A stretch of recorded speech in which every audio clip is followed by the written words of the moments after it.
Ya terminó esa sección del 11 al 14, capítulos 11 al 14, donde él estaba hablando acerca del orden en el servicio de la congregación.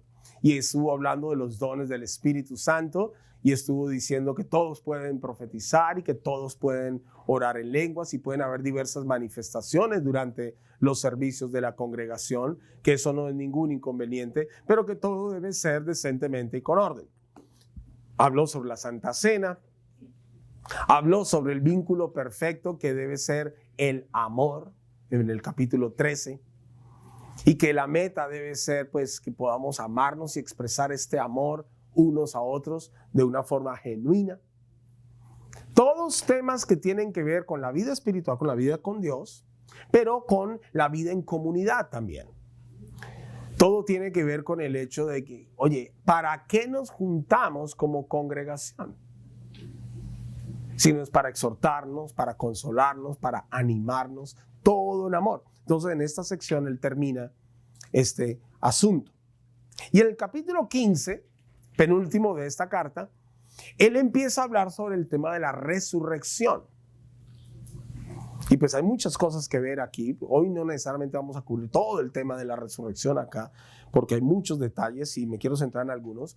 Pero ¿por qué el apóstol está hablando de esto a los corintios? Porque recuerden que ellos, por ser de la cultura griega, ellos no creían en la resurrección. O sea, culturalmente, la resurrección era un cuento chino. ¿Sí? Y entonces decían eso de la resurrección. Y en la primera oportunidad que el apóstol estuvo compartiendo con los griegos en Atenas, en el libro de los Hechos nos cuenta esto, se le burlaron. Y él salió ahí medio picón. ¿Cómo se me van a estar burlando si es en serio que Jesús resucitó? No obstante, él se quedó un tiempo después en Corinto y plantó la iglesia en Corinto. Y bueno, tenemos esta primera carta, hay una segunda. Pero en este ambiente ideológico él se estaba moviendo. Él sabía que esta gente no creía en la resurrección y por eso entra aquí a hablar de ese tema.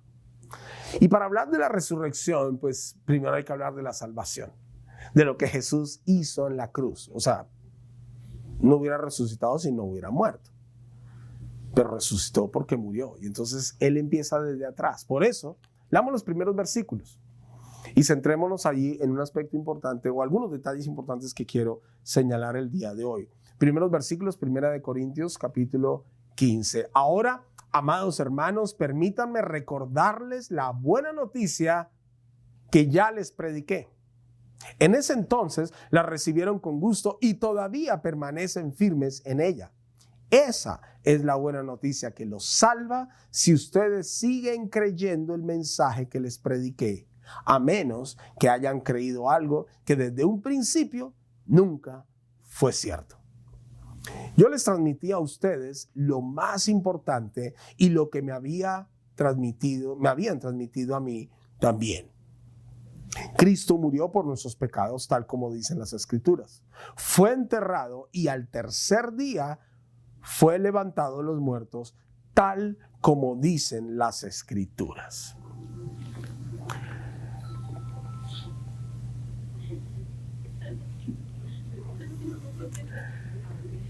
Cuando estaba en el instituto bíblico, me enseñaron que ese es el resumen del mensaje del Evangelio, como el apóstol Pablo lo llama aquí, o como la Nueva Traducción Viviente lo relata, la buena noticia. Recuerda que la palabra evangelio significa las buenas nuevas. Y las buenas nuevas de paz, las buenas nuevas de salvación. Ya viene Navidad, donde siento, entonces todos los ángeles cantando, ¿no? Hosana en las alturas, bendito el que viene. ¿Se acuerdan? O sea, en Navidad uno celebra todas estas cosas y recuerda que la salvación vino al mundo. Ese es el mensaje del Evangelio. Que Jesús vino al mundo a morir por nuestros pecados, tal como dicen las Escrituras. Que fue enterrado y al tercer día resucitó, como dicen las Escrituras. Cuando tú quieres predicar el Evangelio, ese es el meollo del asunto que debes compartirles. Mucha gente necesita hoy saber, oír, comprender, entender que Jesús vino al mundo para morir por los pecados de la humanidad, por tus pecados y por los míos. Como que lo sabemos y ya históricamente, y como que lo sabemos o lo tenemos claro de forma como un cliché. Pues sí, Jesús vino a morir por los pecados, sí, vino a morir por los pecados, pero detente a pensar lo que eso significa. Él vino a morir por los pecados de la humanidad, para que tú y yo no tuviéramos estorbo para acercarnos a Dios. En el fondo, el amor de Dios se mostró de tal manera en querer Él tener comunión con la humanidad y allanar el camino, limpiar la cancha. Ya que estamos en el mundial, hablemos de cancha. Para que no tengas excusa ni obstáculo para acercarte a Dios. Por eso fue que Jesús vino al mundo. Por eso celebramos Navidad. Por eso en Semana Santa celebramos su muerte y resurrección. Porque esto era intencional para que tú y yo no tengamos estorbo para acercarnos a Dios. Al no tener estorbo, no hay excusa para no acercarse a Dios. ¿Y esa es una buena o una mala noticia? Es una buena noticia en realidad.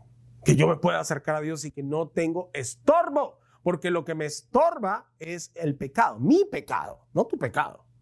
Tu pecado puede ser que me ofenda, me hiera en algún momento, pero a mí no me estorba tu pecado. Tu pecado es tu pecado, mi pecado es mi pecado. O sea, tu problema es tu problema y mi problema es mi problema. Tu estorbo es tu estorbo. Y mi estorbo es mi estorbo. Jesús murió en la cruz para quitar tu estorbo y mi estorbo. Entonces, esa es una buena noticia que hay que compartirla, que hay que comunicarla, que hay que comprenderla, pero hay que comunicarla, hay que decirle al mundo: ¡hey! Jesús murió por tus pecados. No hay razón para que no te acerques a Dios o para que no creas en Él. No hay razón. Lo único que te separa de Dios es tu pecado. Y Jesús ya murió por esto. Y la Biblia lo dice entonces. Y la otra cosa que hay que compartir siempre en el Evangelio es: hey, Jesús resucitó. Porque como he dicho muchas veces, si Jesús no hubiera resucitado, la salvación consistiría en morir. Y solamente morir, no vivir. Pero porque Jesús resucitó, es que vivimos y tenemos vida eterna. Si no hubiera resucitado, pues para ser salvo simplemente habría que morirse. Creer y morir. Eso es todo. Pero qué bueno que Dios nos permite creer y vivir. Creer y seguir viviendo para contar la historia. Ahí sí, como dijo un escritor, vivir para contarla. Que yo pueda decirle al mundo: yo tengo vida eterna. Tú puedes decirle al mundo que tienes vida eterna si has creído la buena noticia. Si has creído la buena noticia. Si no has creído la buena noticia, déjame contarte la buena noticia primero para que la creas.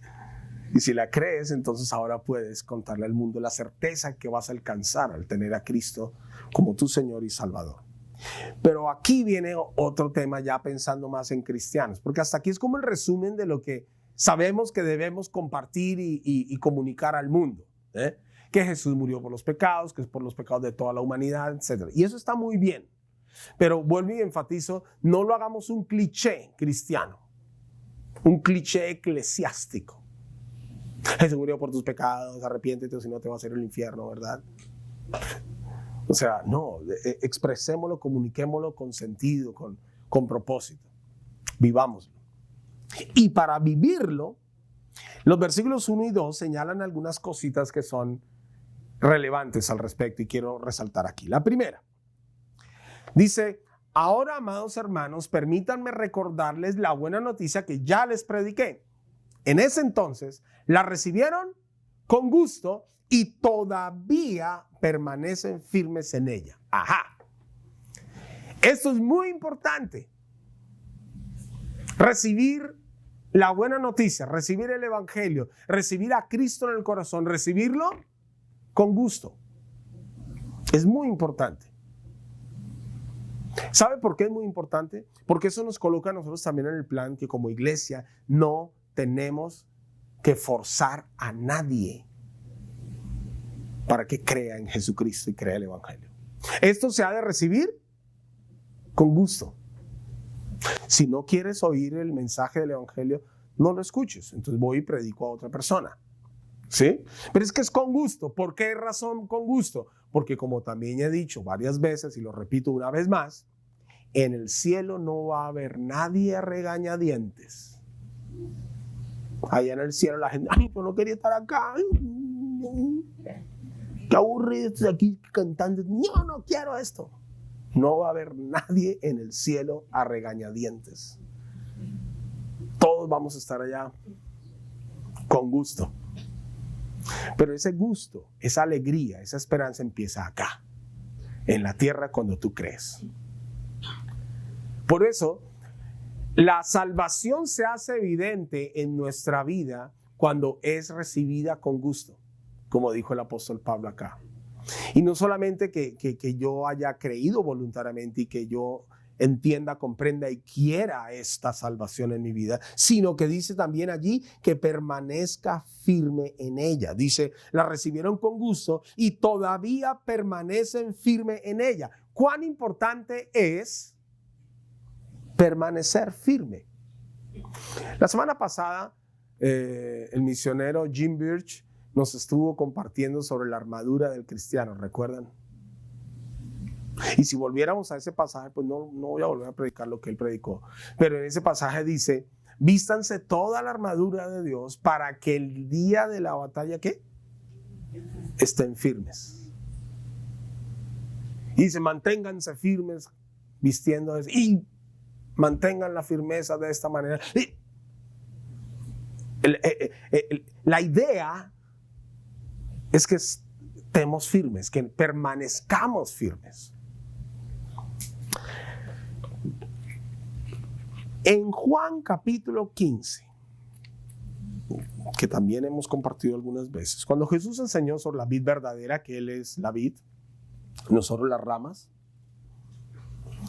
en el versículo 4 dice, permanezcan en mí, Juan 15, versículo 4, y yo permaneceré en ustedes, pues una rama no puede producir fruto si la cortan de la vid, y ustedes tampoco pueden ser fructíferos a menos que permanezcan en mí. Entonces, la salvación, la buena noticia, el mensaje del evangelio, primero, se recibe con gusto. Esto no es a regañadientes y tampoco pues estamos forzando a la gente a que crea en Cristo. Vamos a predicar el evangelio, a compartir el evangelio con otros en la esperanza de que la gente comprenda el evangelio, la buena noticia, y la reciban, la crean con gusto. Eso buscamos. ¿Estamos? Segundo, invitamos a la gente a permanecer en Él. Y tú les modelas el ejemplo de permanecer en Él. Tú has de permanecer en el Señor. Te animo a revisar tu propia fe. Si permaneces o no en Él. Hasta ahora. Porque no es suficiente haber creído. No es suficiente haber recibido algún día, 10 años atrás, 1 año atrás, 30 años atrás, no sé cuánto tiempo. No es suficiente que hayas creído aquel día. Necesitas permanecer. Como dice el apóstol Pablo en 1 Corintios 15, la recibieron con gusto y todavía permanecen firmes en ella. Como dijo Jesús en Juan capítulo 15, y ustedes tampoco. Así como una rama, cuando se le corta del árbol, se seca y ya no produce fruto, ustedes tampoco. Si no permanecen en mí, dijo Jesús. ¿Por qué esto es importante? Yo sé que varias veces hablamos de esto, pero ¿por qué es importante recalcarlo? Porque a veces sí creemos que podemos vivir separaditos de Dios. como ya conocemos. Y esa es la tentación del cristiano. Esa es la tentación de mucho cristiano. Y me permito exhortarles en este día. Es la tentación de muchos de ustedes. De no venir a la iglesia, no asistir a la iglesia regularmente por otras prioridades. Lo que ustedes de pronto no advierten es que no están permaneciendo como debieran. Congregar, asistir a la iglesia, venir los domingos aquí para estar recibiendo palabra y exhortándonos y orando y todo, es parte de nuestra relación con Dios y es parte de nuestro permanecer en Él. Parte de nuestra firmeza espiritual es asistir a la iglesia. Es invitar a otros, es compartir con otros y decirles, vengan, vamos a la iglesia y contribuir con el ministerio de la iglesia. Y no porque lo diga el pastor, usted tiene que decirlo ahí, nos está manipulando. No. Es bíblico. Porque es parte de permanecer en el cuerpo de Cristo, que es la iglesia. Cuando uno a veces piensa que no necesita ir tanto a la iglesia, ay no, yo voy una vez al mes, voy cuando puedo, si me levanto, y un montón de otras excusas, se empieza uno a separar. Es como esa rama que es cortada del árbol y la vida espiritual se empieza a secar y entonces no trae fruto. Y después entonces el cristiano se da cuenta, hace un alto y dice, ay, ¿qué pasó? No, llevo 6 años, 10 años y en las mismas. Y uno dice, pues blanco es, gallina lo pone y frito se come. O sea, una cosa te lleva a la otra. Pero ¿dónde empieza el problema? Que tú crees que no necesitas estar tanto en la iglesia. Leer la Biblia, bueno, no la leí, mañana leo el doble. No es lo mismo que si tú dejas de comer hoy y dices, ay, hoy no comí, bueno, mañana como el doble. ¿Funciona así? No funciona así. En la vida espiritual tampoco. Entonces, ¿cuán importante es permanecer? Y miren lo que dice el versículo 5 en Juan 15. Ciertamente yo soy la vid y ustedes son las ramas. Los que permanecen en mí y yo en ellos producirán mucho fruto. Separados de mí, no pueden hacer nada. Entonces, el apóstol Pablo le recuerda a la iglesia en Corinto la fe que un día recibieron con gusto y en la cual aún permanecen firmes. Entonces, ¿cuán importante es permanecer firmes? Hemos hablado de recibir la fe y el mensaje del evangelio y creerlo con gusto. Hemos hablado de permanecer. Permítame señalar en ese mismo versículo 2 otro aspecto, una arista que quiero señalar. Hebreos capítulo 3.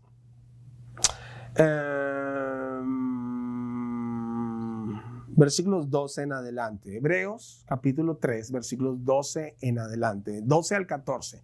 Dice allí, por lo tanto, amados hermanos, cuidado. Asegúrense de que ninguno de ustedes tenga un corazón maligno e incrédulo que los aleje del Dios vivo.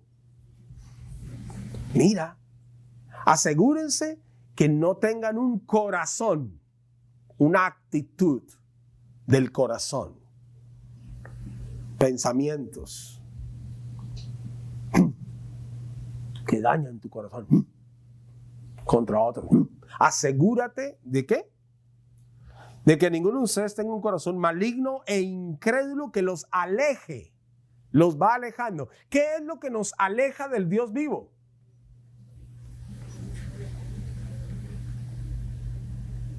No es Satanás. Dejen al diablo quieto.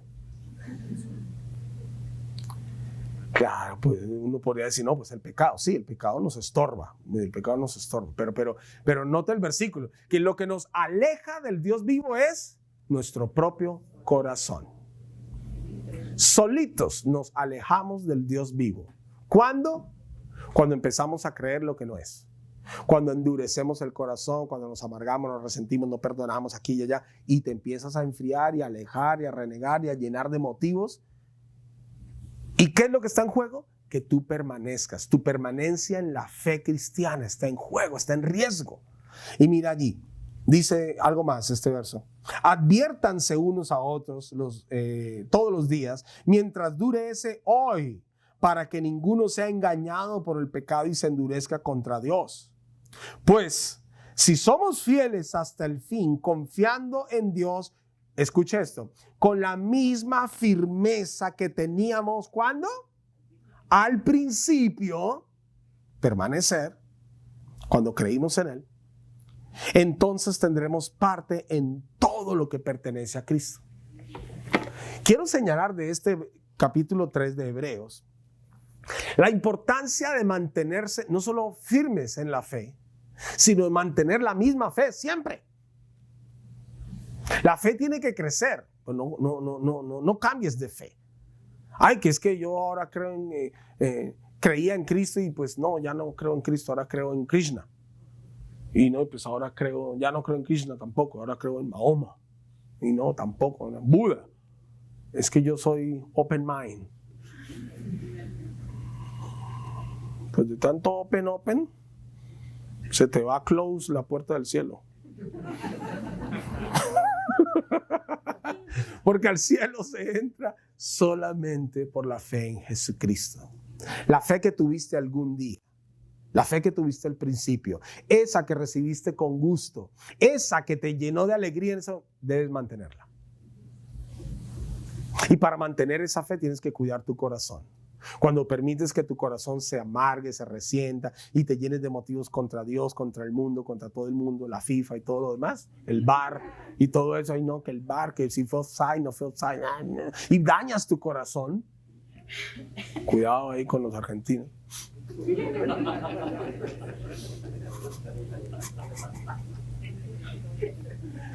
Cuando dañas tu corazón, te empiezas a alejar del Dios vivo. Y ahí viene el peligro. Y esto es muy sutil. Es un proceso que a veces toma toda la vida. Ay, pero yo ya sé. Sí, ya sé. Pero algo no sabes. Y es cómo te estás empezando a alejar y cómo te estás empezando a enfriar. Cuidado, iglesia. Cuidado. Bueno, entonces hay que mantener la misma fe que tuvimos desde el principio. Ya, volvamos a 1 Corintios 15.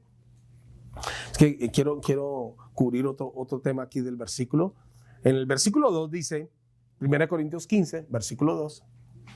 Esa es la buena noticia que los salva si siguen creyendo el mensaje que les prediqué, a menos que hayan creído algo que desde un principio nunca fue cierto. El apóstol Pablo le está hablando a gente del pensamiento griego, a los corintios, que cuestionaban todo y filosofaban todo. ¿Les suena? Y que no creían en la resurrección. Y les dice, a menos que ustedes hayan creído algo desde el principio que no era cierto, la fe que tienen sí les salva. ¿Cómo saber? ¿Cómo saber si lo que hemos creído desde el principio es cierto o no? ¿Cómo lo sabrías? Porque la gente hoy se pregunta mucho en cuanto a qué es la verdad y qué no es la verdad. Y nosotros les decimos, Jesús es la verdad. La Biblia contiene la verdad. Lo que Dios ofrece es la verdad. Y entonces alguien bien escéptico, bien del siglo XXI, va y nos dice, demuéstramelo. Y puede que lo diga con una sincera curiosidad, o sea, una duda legítima, y te dice, demuéstramelo. ¿Cómo puedo yo saber que es cierto? ¿Qué le dirías? Te hago esta pregunta para que tú mismo indagues y prepares argumentos de cómo demostrar tu fe y demostrar que es verdad lo que has creído. Yo sé por qué he creído lo que he creído. En mi caso personal, pues sí, yo recibí a Cristo hace mucho tiempo, pero tengo una relación con Dios. He tenido momentos muy buenos en mi relación con Dios y momentos muy malos en mi relación con Dios. He tenido momentos donde estoy súper enchufado con las cosas de Dios y momentos donde estoy más bien desenchufado. Pero esos ires y venires en mi propia vida espiritual, personal, me han demostrado que es verdad lo que Jesús dijo que es. Porque cada vez que yo vuelvo a Dios, experimento el mismo gozo que experimenté al principio. Porque cada vez que me arrepiento, experimento la misma paz que experimenté al principio. Porque cada vez que vuelvo mi corazón y mis ojos a Dios, encuentro la misma paz que al principio. Yo lo he comprobado. Y bueno, y tengo un sinnúmero de otras historias, ¿no? O sea, de sanidad, de cosas milagrosas, de protección, cuando mi vida ha estado en peligro. Y digo, Señor, tú me guardaste.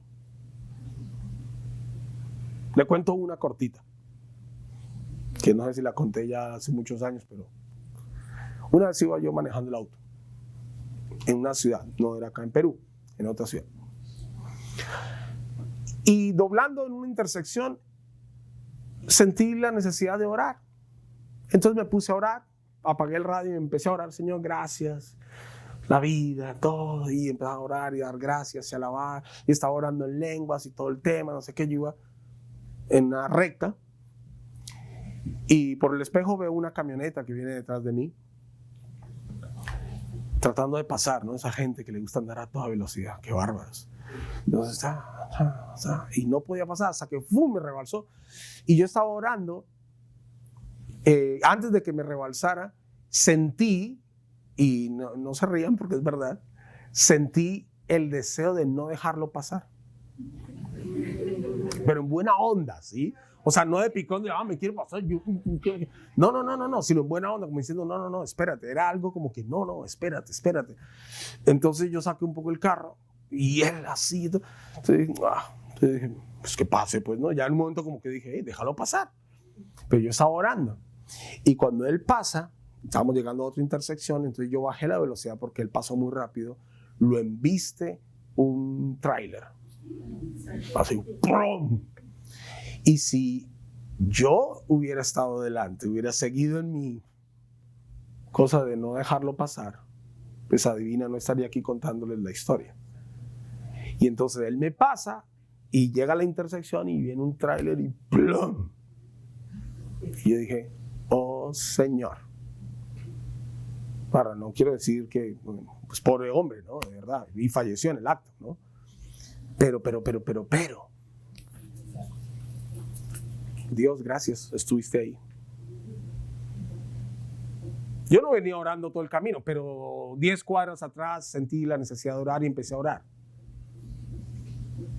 A mí cuando alguien me quiere rebalsar, pues yo lo dejo pasar, pero esa vez no quería. Después, bueno, ya pasa y ¡plum! Y ups. Digo, Señor, gracias por tu protección. Y así como es un sinnúmero de historias que me pueden ayudar o que me han ayudado a mí a recontra convencerme de que es verdad lo que la buena noticia dice. Y yo te animo a ti a que tú busques argumentos en tu historia personal, cosas que Dios ha hecho, para que puedas demostrarle a tus amigos y conocidos cuando te pregunten y digan, demuéstramelo. ¿Cómo sé que es verdad? No sea que hayamos creído algo que desde un principio nunca fue cierto. ¿Cómo tú sí puedes demostrarle tu fe cristiana y decirle a otros con certeza de corazón que es verdad? A un amigo, a un vecino, a un colega. ¿Cómo? No le cuentes la historia mía. Porque después te van a decir, ahora cuéntame una de vaqueros. Ahora cuéntame una de dibujos animados. O sea, pero si es una historia tuya, no te la van a poder refutar. ¿Me dejo entender? Por eso tan importante nuestro testimonio personal y nuestra experiencia con Dios. Porque así es que nosotros podemos demostrarle a alguien que Dios sí existe y que es verdad lo que su palabra dice. Como esa historia que les acabo de contar, tengo un montón de situaciones donde digo, a mí nadie me va a cambiar mi fe hoy por hoy. a mis 49 años, nadie me va a cambiar mi fe, porque yo lo he comprobado, es verdad. Entonces, si estuviera en la iglesia de Corinto, el apóstol Pablo les estaba diciendo a estos corintios: esa fe que ustedes han tenido y que recibieron con gusto, los salva si permanecen en ella y si siguen creyendo como creyeron al principio, a menos que hayan creído algo que no es cierto. Entonces, si yo estuviera ahí sentado escuchando al apóstol Pablo, diría: no, yo he creído algo que sí es cierto, lo he comprobado. ¿Me dejo entender? Y esta también debe ser tu experiencia personal con Dios. Y debes llegar a tener esa convicción. Porque si tú llegas a tener esa convicción, nadie, jamás, te va a poder quitar esa certeza. Cualquier doctrina, cualquier ideología, cualquier guerra, cualquier situación o calamidad que te acontezca, va a poder tumbarte de la firmeza que necesitas tener y la que puedes tener. Pero tú tienes que hacer tu tarea. Esto no es testimonio prestado. Tú tienes que vivirlo, experimentarlo para luego afirmarlo y tenerlo como una convicción. Entonces, iglesia, yo les animo a eso. A seguir orando, a seguir leyendo la Biblia, a seguir buscando de Dios. Pero ponte a pensar, ¿y qué si alguien me preguntara que le demuestre? ¿Qué le diría yo? ¿Qué ha sucedido en mi vida? ¿Qué ha hecho Dios en mí que yo pueda decir: ah, sí, es verdad, por esto, esto y esto? Él me sanó, Él me protegió, Él me llevó aquí, me proveyó allá, me hizo aquí, me hizo allá. Sí, es verdad. Y eso tenlo presente, porque vas a tener que defender tu propia fe. ¿Estamos, iglesia? Yo quiero orar. Quiero orar por todos ustedes y quiero que cerremos este tiempo. No sin antes decirles que al final van a ver aquí obreros del altar orando por sus necesidades personales. Entonces, si usted necesita oración, quédese, van a orar por usted al final. Señor, muchas gracias. Gracias porque la buena noticia, el evangelio, Señor, es verdad. Tú moriste en la cruz, Señor Jesús, por nuestros pecados, para que ya no tuviéramos ningún estorbo en acercarnos a ti. Gracias porque con gusto hemos recibido ese regalo de la vida eterna. Hemos creído en ti porque hemos querido creer en ti. Y Señor, gracias por todas las cosas que tú has hecho en nuestra vida, que dan testimonio y que afirman nuestra determinación de vivir para ti. Yo te pido, Señor Jesús, que ayudes a cada uno de mis hermanos aquí presentes a encontrar ese argumento en su vida personal, esa forma de argumentar y de demostrar que tú eres real y que lo que dice tu palabra es verdad en base a sus propias experiencias, que ellos puedan ver que tú sí has actuado y sí has obrado allí y que ellos lo puedan tener presente a la hora de compartir la fe con otros. Señor, que compartamos el evangelio, la buena noticia de la salvación, y que defendamos la fe con nuestros propios testimonios personales. Señor, es mi oración en esta hora por tu iglesia, en el nombre de Jesús. Amén.